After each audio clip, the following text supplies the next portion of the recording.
Now, after 2 years had gone by, Pharaoh had a dream, and in his dream he was by the side of the Nile. And out of the Nile came 7 cows, good looking and fat, and their food was the river grass. And after them, 7 other cows came out to the Nile, poor looking and thin, and they were by the side of the other cows. And the 7 thin cows made a meal of the 7 fat cows. Then Pharaoh came out of his sleep.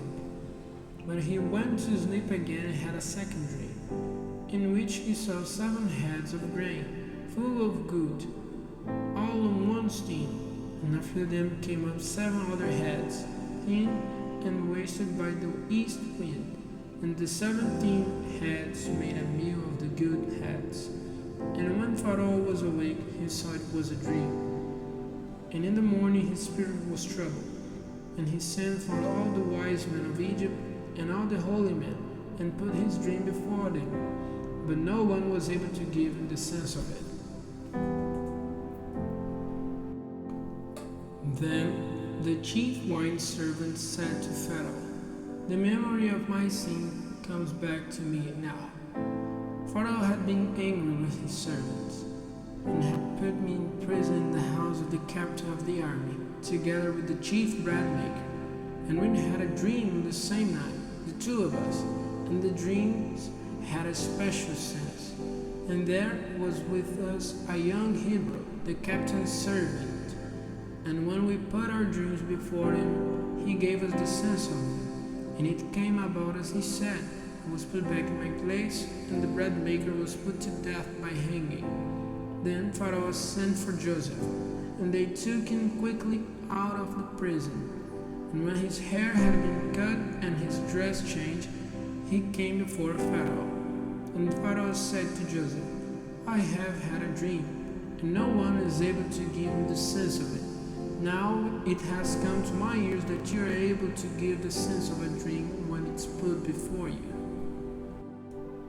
Then Joseph said, "Without God there will be no answer of peace for Pharaoh." Then Pharaoh said, "In my dream I was by the side of the Nile, and out of the Nile came 7 cows, fat and good looking, and their food was the river grass. Then after them came 7 other cows, very thin and poor looking, worse than any I ever saw in the land of Egypt. And the thin cows made a meal of the 7 fat cows who came up first. And even with the fat cows inside them, they seemed as bad as before. And so I came out of my sleep.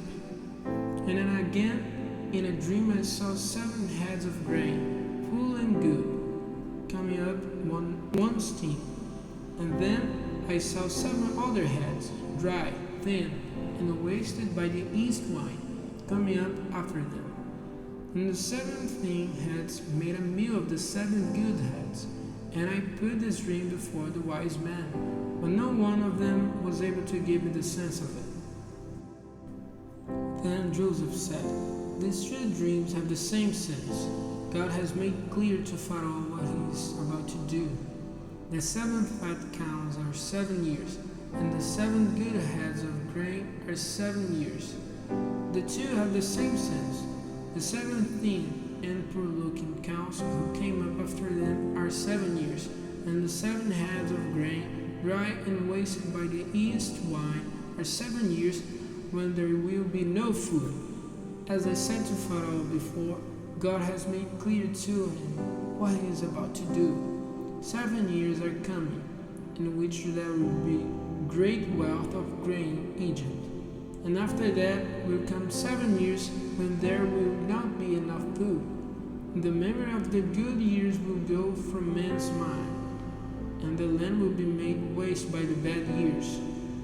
And men will have no memory of the good time because of the need which will come after, for it will be very bitter. And this dream came to Pharaoh's twice, because this thing is certain, and God will quickly make it come about. And now let Pharaoh make search for a man of wisdom and good sense, and put him in authority of the land of Egypt. Let Pharaoh do this, and let him put overseas over the land of Egypt to put in store a fifth part of the produce of the land in the good years. And let them get together all the food in those good years, and make a store of grain under Pharaoh's control for the use of the towns, and let them keep it. And let their food be kept in store for the land till the 7 bad years which are to come in Egypt, so that the land may not come to destruction through need of food. And this seemed good to Pharaoh and to all his servants. Then Pharaoh said to his servant, "Where may we get such a man as this, a man in whom is the Spirit of God?"